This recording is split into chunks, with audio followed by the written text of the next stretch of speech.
तो जैसा कि आप लोगों ने अब तक देखा कि by pro found steam sector के खिलाफ चल रही वॉर को ज्वाइन कर लेता है, जहां पर बाई की मुलाकात मानी से होती है, जो कि पिल स्टीम सेक्टर की रिबेलियन आर्मी की लीडर थी, जो प्रो फाउंड स्टीम सेक्टर से अपनी पिल स्टीम सेक्टर की प्रोटेक्शन कर रहे थे, जिस पर बाई मानी की मदद करता है, जहां पर बाई का सामना एक गोल्डन कोर फॉर्मेशन रैम के वजह से हो जाता है। पर तभी बाई के सेक्टर के डिसाइपल्स वहां आकर बाई को बचा लेते हैं और लीडर जिमू बाई को स्प्लिट और ब्लड स्टीम सेक्टर के डिसाइपल्स की मदद से प्रो फाउंड स्टीम सेक्टर के सर्वाइवर्स को खत्म करने का ऑर्डर देते हैं। पर हम देखते हैं कि स्प्लिट और ब्लड स्टीम सेक्टर के डिसाइपल्स की आपस में बिल्कुल भी नहीं बन रही थी, क्योंकि वो बाई को इम्प्रेस करना चाहते थे। इसी दौरान हैनियन क्लैन का लीडर स्प्लिट और ब्लड स्टीम सेक्टर की आर्मी पर पीछे से हमला करने के लिए एक एरे तैयार करने लगता है, ताकि वो स्प्लिट और ब्लड स्टीम सेक्टर की आर्मी को दोनों तरफ से घेर सके। पर बाई को इस बात की इंफॉर्मेशन मिल जाती है, जिस पर वो अपने साथियों के साथ उन्हें रोकने निकल जाता है। पर हैनियन क्लैन के लोग अपने कैसल को एक हायर ग्रेड एरे से प्रोटेक्ट कर रहे होते हैं, जिस पर बाई अपने साथियों के साथ मिलकर कुछ पॉइजनस पिल क्रिएट करता है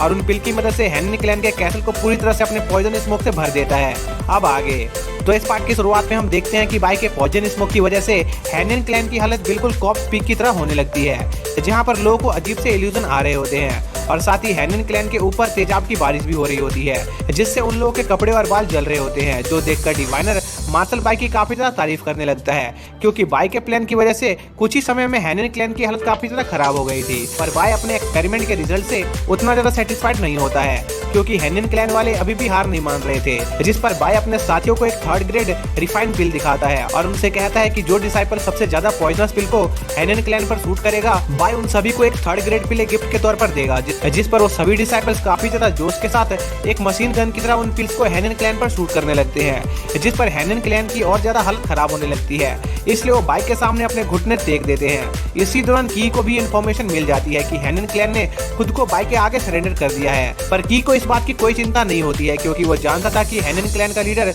उसे कभी धोखा नहीं देगा। इसलिए वो लोग अपने टेलीपोर्टेशन एरे को तैयार करना जारी रखते हैं। पर की को ये बात पता नहीं होती है कि बाई अपने आई ऑफ द लॉ से उनकी सारी हरकतों को देख रहा था। इसी दौरान हम हैनियन क्लैन के लीडर को देखते हैं, जो बाई के सामने घुटने टेक कर उससे अपनी गलती के लिए माफी मांग रहे होते हैं, जिस पर बाई हैनियन क्लैन के लीडर से पूछता है कि वो आखिर अपने आप को इस एरे में सील करके क्या कर रहे थे, जिस पर हैनियन क्लैन का लीडर बाई से कहता है कि उन लोगों पर 4 सेक्टर ने हमला कर दिया था, इसलिए उन्होंने अपनी प्रोटेक्शन के लिए प्रो फाउंड स्टीम सेक्टर का साथ देने का फैसला किया, ताकि वो अपने क्लैन को प्रोटेक्ट कर सके। लेकिन उसे नहीं पता था कि स्प्लिट स्टीम सेक्टर में बाई जैसा कोई इतना पावरफुल वॉरियर भी है, इसलिए वो हैनियन क्लैन का लीडर अपने क्लैन को बचाने के लिए बाई के सामने सरेंडर कर देता है, जिस पर बाई हैनियन क्लैन के लीडर से पूछता है कि क्या जो लोग उनके अंडरग्राउंड पैलेस में छिपे हैं वो लोग भी उसके सामने सरेंडर करेंगे कि नहीं। और यह सुनते ही की के कुछ साथी अंडरग्राउंड पैलेस से बाहर आकर बाई पर हमला कर देते हैं और की खुद पीछे रुककर उस ट्रांसपोर्टेशन एरे को कंप्लीट करने में लगा रहता है। इसी दौरान दोनों ग्रुप के बीच की लड़ाई चलती रहती है, जिस पर की अपने टेलीपोर्टेशन एरे को प्रोटेक्ट करने की कोशिश कर रहा होता है,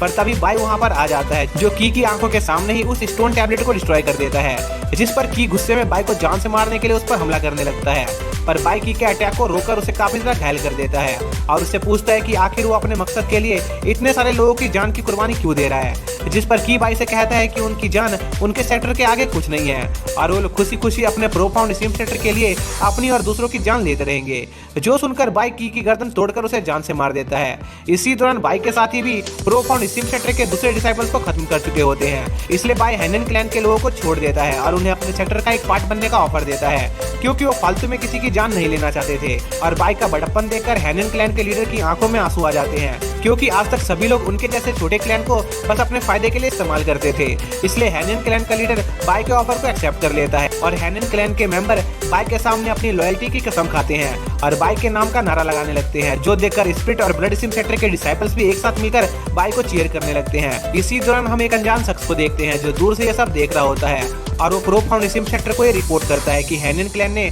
उन्हें धोखा दे दिया है और इस लड़ाई के दौरान उनका एक एल्डर मार्शल बाई के हाथों मारा गया। इसलिए प्रो फाउंड स्टीम सेक्टर का वो आदमी बाई को खत्म करने का फैसला करता है, क्योंकि बाई बार बार उनके सभी प्लान्स में बाधा बन रहा था। जिसके बाद हम बाई को देखते हैं, जो अपने साथियों के साथ मिलकर एक एक करके प्रो फाउंड स्टीम सेक्टर के सभी बैकअप बेसिस को डिस्ट्रॉय करने लगते हैं, जिससे उनकी टीम का नाम चारों तरफ मशहूर हो रहा होता है और बाई एक नए उभरते हुए लीडर की तरह सबके सामने आ रहा होता है। क्योंकि बाय उन क्लैन को हराकर उन्हें मारने के बजाय अपने सेक्टर में रहने की जगह दे रहा था, जिस वजह से ज्यादातर क्लैन बाय के सामने सरेंडर करके स्प्लिट सेक्टर और ब्लड सेक्टर को ज्वाइन कर रहे थे, जिस वजह से फ्रंट लाइन पर एसिलोन मेंबर्स को कोई दिक्कत नहीं हो रही होती है और वो आराम से प्रो फाउंड सेक्टर की आर्मी का सामना कर पा रहे थे। और इस मिशन की वजह से स्प्लिट सेक्टर और ब्लड सेक्टर के लोगों के बीच एक अच्छी दोस्ती भी हो रही होती है, जिससे खुश होकर बाय अपने सभी साथियों को काफी सारा इनाम भी देता है। और इस मिशन को करते हुए बाय और उसके साथी प्रो फाउंड स्टीम सेक्टर के बैक में मौजूद लास्ट जुआन क्लैन के सामने आ जाते हैं, जहां पर बहनली, जॉली और डिवाइनर रॉक पेपर सीजर से फैसला करते हैं कि वो जुआन क्लैन पर भी पॉइजन पिल से हमला करेंगे। पर तभी जुआन क्लैन के लोग खुद को बाय के सामने सरेंडर कर देते हैं,